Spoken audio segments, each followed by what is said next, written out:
बिस्मिल्लाहिर्रहमानिर्रहीम, अस्सलाम वालेकुम डियर स्टूडेंट्स। आज के हमारे इस लेक्चर में हमने एक्सरसाइज 4.4 फर्स्ट ईयर मैथमेटिक्स का सीक्वेंसेस एंड सीरीज वाले चैप्टर एक्सरसाइज 4.4 का लास्ट क्वेश्चन है, क्वेश्चन नंबर 14। काफ़ी इंटरेस्टिंग मज़ेदार क्वेश्चन है हमारे पास। क्वेश्चन क्या कहता है, आपने इसको एक दफ़ा लाजमी इंग्लिश में रीड आउट करना है। मैं आपको आसान अल्फाज में समझा देता हूँ। इस क्वेश्चन में हमसे कहा गया है कि एक फैक्ट्री का ओनर है जिसने क्या लिया हुआ है, लोन लिया हुआ है, अपने फैक्ट्री को चलाने के लिए उधार लिया हुआ है। कितना उधार लिया हुआ है? 20,880 रुपीज़ उसने उधार लिया हुआ है। अब उधार वापस भी करना होता है, तो इन्होंने उधार वापस करना है। कहता है हर महीने वो कितने पैसे इंस्टॉलमेंट भर रहा है, 200 रुपीज़ वो हर महीने पैसे दे रहा है। मगर यहाँ पर एक और बात लिखी गई है कि हर अगले महीने में, आने वाले महीने में जब वो इंस्टॉलमेंट भरता है तो हर आने वाले महीने में वो 10 रुपये उसमें इजाफी करता जाता है। जैसे कि पहले महीने में 200 रुपये इंस्टॉलमेंट दिए, दूसरे महीने में 210 रुपये, तीसरे इंस्टॉलमेंट में 220 रुपये, चौथे इंस्टॉलमेंट में 230 रुपये। तो इस तरह हर नए इंस्टॉलमेंट में 10 रुपये वो क्या कर रहा है, बढ़ा रहा है। अब इस क्वेश्चन में हमने क्या बताना है कि टोटल कितने मंथ्स लगे इस शख्स को 20,880 रुपये इंस्टॉलमेंट भरने में। टोटल मंथ यहां पर हमने बताना है। इन हाउ मेनी इंस्टॉलमेंट, कितने इंस्टॉलमेंट यहां पर उसको लगे इस टोटल पैसे, इस उधार को वापस करने में, हमने यही बताना है। तो अब यहां पर क्वेश्चन को स्टार्ट करते हैं। सबसे पहले हम क्या लिखेंगे, टोटल लोन। टोटल लोन यहां पर हम क्वेश्चन से लेंगे। मैं लिखूंगा टोटल लोन, जिसे हम किस चीज से जाहिर करेंगे, SN से जाहिर करेंगे। हमारे पास क्या है, क्वेश्चन में दिया गया है RS 20,880 रुपीज है। आगे चलेंगे, हम क्या लिखेंगे, amount paid in first month. पहले महीने में कितने पैसे उसने क्या किए, उसने जमा करवाए। यहाँ पर इसे हम A1 से जाहिर करेंगे। हमारे पास क्या है, RS 200 रुपीज़ है। ये दो बातें हमने क्वेश्चन से ली। आगे हम क्या लिखेंगे, हमने यहाँ पर लिखना है increase of payment, increase of payment in every installment। हर इंस्टॉलमेंट में वो और कितने पैसे जोड़ रहा है, इंक्रीज। यहाँ पर हम क्या लिखेंगे, इसे 10 रुपये वो हर इंस्टॉलमेंट पे, आगे वाले इंस्टॉलमेंट पे वो ज़्यादा दे रहा है। तो इसे हम क्या समझेंगे, डी, डिफरेंस समझेंगे। और इसे हम क्या लिखेंगे, पहले RS लिख लेते हैं। RS 10 रुपीज़ है। ये बात क्लियर हो गई। अब यहाँ पर और हमने क्या लिखना है कि टोटल कितने, हाउ मेनी इंस्टॉलमेंट्स, कितने इंस्टॉलमेंट में उसने पे किया, ये रकम, ये हमने फाइंड आउट करना है। तो यहाँ पर उसके लिए हम क्या लिखेंगे, नंबर ऑफ इंस्टॉलमेंट, कितने इंस्टॉलमेंट में हमने ये पैसे पे किया, या उस शख्स ने, जो कि हमें मालूम नहीं है, इसे हम N से जाहिर करेंगे, क्वेश्चन मार्क लगा देंगे। इसके बाद हम क्या लिखेंगे, वी नो दैट, कि हमें एक बात मालूम है कि इसको हम कैसे फाइंड आउट करेंगे, फार्मूले से फाइंड आउट करेंगे। फार्मूला हमारे पास क्या है, SN is equal to N/2।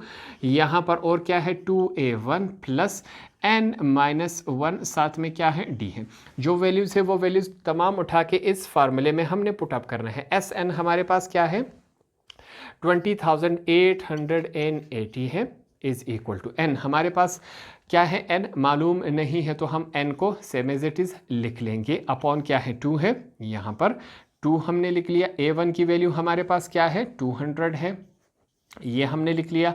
फिर से पॉजिटिव साइन है, N की वैल्यू मालूम नहीं है, -1 है। डिफरेंस हमारे पास क्या है, RS 10 रुपीज़ है, ये हमने लिख लिया। तो फार्मूले में तमाम वैल्यूज़ हमने पुट अप कर दी, ये इस शक्ल में बना। तो इस क्वेश्चन को आगे सॉल्व करते हैं। हमारे पास वैल्यू क्या है, 20,880 इज इक्वल टू N/2 है हमारे पास। यहाँ पर 2 को 200 के साथ मल्टीप्लाई करवा ले, 400 प्लस इस 10 को यहाँ पर हम लिख लेंगे 10 N-1। और हमने कोई काम नहीं किया, 10 को सिर्फ इस तरफ लिया है, ठीक है। वहाँ पर भी ब्रैकेट के साथ मल्टीप्लाई हो रहा है, यहाँ पर भी ब्रैकेट के साथ मल्टीप्लाई हो रहा है। अगले स्टेप में हम क्या करेंगे, इस मुकम्मल ब्रैकेट में हमने कॉमन चूज़ करना है। उसके लिए यहाँ पर हम साइड में लिख लेंगे टेकिंग 10 एज कॉमन, हमने 10 को एज अ कॉमन चूज़ करना है। यहाँ पर हमने बता भी दिया 10 को एज अ कॉमन चूज़ करते हैं, हमारे पास क्या है 20,880 is equal to n upon क्या है 2 है। यहाँ पर हमने क्या कॉमन चूज़ किया 10 को, तो हम 10 बाहर ले आए, पीछे क्या बचा 10 को हमारे पास 40 के साथ मल्टीप्लाई करवा ले तो क्या बनता है 400 बनता है, प्लस यहाँ पर 10 बाहर आए, पीछे कुछ नहीं बचा, सिंपली हम क्या लिखेंगे n-1 लिख लेंगे। ये हमने लिख लिया। आगे के स्टेप में चलते हैं। ये जो 10 है यहाँ पर इस बात को समझे 20,880 10 क्या हो रहा है यहाँ पर मल्टीप्लाई, इसको इज इक्वल टू के इस तरफ ले आएंगे, ये क्या हो जाएगा डिवाइड हो जाएगा। हमारे पास यहाँ पर क्या रह जाएगा n/2, ये हमने लिखा, पीछे क्या है 40 प्लस यहाँ पर क्या है ये n-1 है।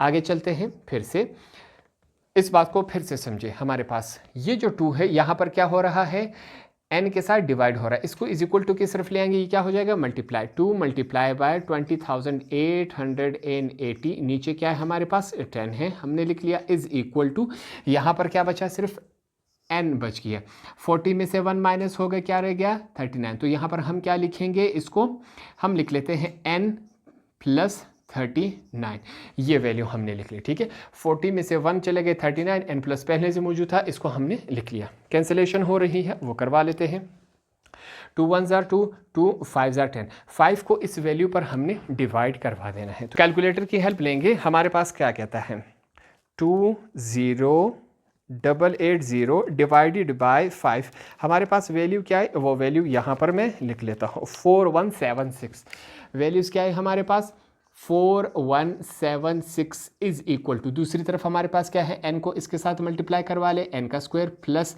n को 39 के साथ मल्टीप्लाई करवा ले 39n बन जाता है हमारे पास। यहाँ तक तमाम बातें क्लियर होगी। अब इसको आगे सॉल्व करते हैं। अगले स्टेप में मैं क्या कर रहा हूँ, इसको मैं यूँ भी लिख सकता हूँ n का square plus 39n is equal to 4176। ठीक है, ये वाला साइड हमारे पास इसके बराबर है और ये वाला साइड इसके बराबर है, तो इसको मैं उल्टा करके लिख सकता हूँ, बिल्कुल लिख सकता हूँ। आगे के स्टेप में मैं क्या करूँगा, यहाँ पर चेक करें n का स्क्वायर प्लस 39n, ये पॉजिटिव वैल्यू है, इज इक्वल टू के इस तरफ शिफ्ट करवा के ये हमारे पास नेगेटिव हो जाएगा। अब ये जो वैल्यू है हमारे पास क्वाड्रेटिक इक्वेशन में कन्वर्ट हो गई, स्क्वायर फिर बिना स्क्वायर के फिर बिना n के। ठीक है, n का स्क्वायर सिंपल n बिना n के, ये हमारे पास क्या होती है क्वाड्रेटिक इक्वेशन की निशानी होती है। तो यहाँ पर हमने क्या लेना है, वैल्यूज़ लेनी है। उसके लिए यहाँ पर हम क्या लिखेंगे, हेयर यहाँ पर a is equal to n square के साथ कुछ नहीं, हम क्या समझेंगे 1 है। मैथमेटिक्स में जहाँ पर कुछ नहीं होता वहाँ हम समझते हैं 1 है। दूसरी वैल्यू हम क्या लेंगे b, n के साथ क्या है हमारे पास कोफिशिएंट 39 है। तीसरी वैल्यू को हम एज अ c लेंगे, हमारे पास क्या है -4176, ये हमने लिख लिया। इसके बाद हमने क्या करना है, क्वाड्रेटिक फार्मूले को इस्तेमाल करना है। उसके लिए फिर से हम क्या लिखेंगे, बाय यूजिंग क्वाड्रेटिक फार्मूला। यहाँ पर अब हमने क्वाड्रेटिक फार्मूला इस्तेमाल करना है। क्वाड्रेटिक फार्मूला हमें अब ज़बानी याद हो गया है, इसको हमने सॉल्व करना है। n से लिखेंगे क्वाड्रेटिक फार्मूले को, n is equal to -b plus minus हमारे पास यहाँ पर रेडिकल b का स्क्वायर -4ac होल का अपॉन नीचे क्या है 2a1, ये हमारे पास क्वाड्रेटिक फार्मूला है।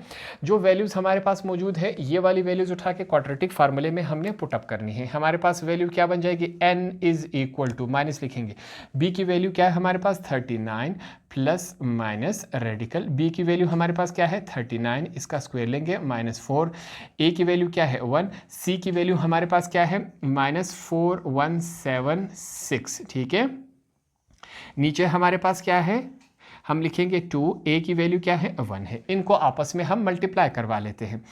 n is equal to -39 plus minus यहाँ पर रेडिकल है। ठीक है, ये हमने लिखा। 39 का स्क्वायर क्या होता है, 39 मल्टीप्लाई बाय 39 हमारे पास क्या होता है 1521, माइनस माइनस क्या हो जाता है प्लस हो जाता है 4 1 जार 4, 4 को इसके साथ मल्टीप्लाई करवाएंगे, 4176 मल्टीप्लाई बाय 4, हमारे पास वैल्यूज़ क्या बन रही हैं 17670, ये वैल्यू बन गई। नीचे क्या है 2 मल्टीप्लाई बाय 1 क्या आ रहा है 2 आ रहा है, ये वैल्यूज़ यहाँ तक बनी। इन दोनों वैल्यूज़ को आपस में हम ऐड करवा लेते हैं, जमा करवा लेते हैं। n is equal to -39 plus minus यहाँ पर हमारे पास क्या आ रहा है 16704 में अगर हम ऐड करवा ले 15 to 1 को, तो हमारे पास ये वैल्यू क्या बन रही है 18 25 22 5 अपॉन क्या है हमारे पास 2 है। ये वैल्यू कुछ इस फॉर्म में बन रही है। अब हमने इसका क्या निकालना है स्क्वायर रूट निकालना है। तो इसको हम कैलकुलेटर, साइंटिफिक कैलकुलेटर में सबसे पहले आपने स्क्वायर रूट दबा देना है। उसके बाद हम लिखेंगे 18 225 इज इक्वल टू हमारे पास क्या रहा है 135।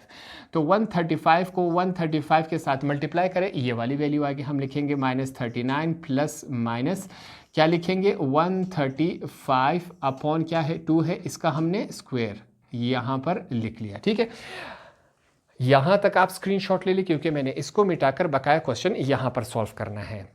तो इसको आगे सॉल्व करते हैं। हमारे पास क्या बन रहा है यहाँ पर n is equal to -39 plus -135 रह जाएगा अपॉन क्या है 2, क्योंकि यहाँ पर ये जो 2 है अंडर स्क्वायर रूट के साथ कैंसिल हो गया। ठीक है, हमारे पास ये वैल्यू रहेगी। अब ये वैल्यू एक दफ़ा पॉजिटिव में लिखेंगे, एक दफ़ा नेगेटिव में इस वैल्यू को लिखेंगे। आसान सा काम है, यहाँ पर कर लेते हैं। n is equal to -39 plus एक दफ़ा हमने इसको पॉजिटिव सेंस में लिखा, ठीक है, और एक दफ़ा हम क्या करेंगे इसको नेगेटिव सेंस में लिखेंगे। दोनों में हम ट्राई करेंगे कि हमारे पास आंसर कौन सा वाला सही आता है, यहाँ पर हम चेक करेंगे। दूसरी तरफ हम लिखेंगे n इज इक्वल टू -39 -135, ये हमने लिखा। ठीक है, इसी वैल्यू को एक दफ़ा पॉजिटिव में लिखा, एक दफ़ा नेगेटिव में। याद रहे ये वाला साइन चेंज होगा, -39 के साइन से हमारा कोई काम नहीं, बीच वाला साइन एक दफ़ा पॉजिटिव एक दफ़ा नेगेटिव। यहाँ पर इनको सॉल्व करते जाएंगे। हमारे पास वैल्यूज़ क्या आ रही हैं, n इज़ इक्वल टू 135 में से अगर 39 माइनस करें 96 रह जाता है, इसको चेक कर लेते हैं। 135 माइनस 39 हमारे पास वैल्यू क्या रहेगी 96, 96 अपॉन 2, इसको सॉल्व करते हैं। 96 क्या कैंसिल हो रहा है 2 1 जार 2, 2 4 जार 8, 1 कैरी हो गया 16, 2 8 जार 16 होता है। ठीक है, n इज़ इक्वल टू यहाँ पर हमारे पास क्या है 48 आंसर है। दूसरी तरफ को सॉल्व करेंगे, हमारे पास दूसरी तरफ वैल्यूज़ क्या आ रही हैं, इसको ट्राई करते हैं। और हमने लिखा n is equal to minus minus क्या हो जाता है प्लस हो जाता है। 135 प्लस 39 हमारे पास वैल्यू क्या आ रही है 174 अपॉन 2 है। ठीक है, अब इसको हम डिवाइड करवा लेते हैं। 174 को डिवाइड करवा ले 2 पर, तो हमारे पास क्या आ रहा है -87। अब यहाँ पर हमने क्वेश्चन में क्या बताना था कि टोटल कितने इंस्टॉलमेंट में इस शख्स ने पूरे पैसे दिए, ये माइनस में आ रहा है। तो यहाँ पर हम क्या लिखेंगे नॉट पॉसिबल। जो हमारा करेक्ट आंसर है वो ये है। टोटल 48 इंस्टॉलमेंट में इस शख्स ने टोटल पैसे 20,880 रुपये जो थे, इसने 48 इंस्टॉलमेंट में वापस कर दिया। हमने यही फाइंड आउट करना था, यहाँ पर हमने इसे आसानी से फाइंड आउट कर लिया। एंड में हम क्या लिखेंगे, एंड में हम लिख लेते हैं hence number of instalments are 48। ठीक है, टोटल 48 इंस्टॉलमेंट में हमने ये टोटल पैसे वापस कर दिया। इस क्वेश्चन को हमने आसान अल्फाज में सीखा और समझा। होप आपको ये आसानी से समझ आ गया होगा। इस क्वेश्चन के साथ हमारा एक्सरसाइज 4.4 भी यहाँ पर कंप्लीट हो गया।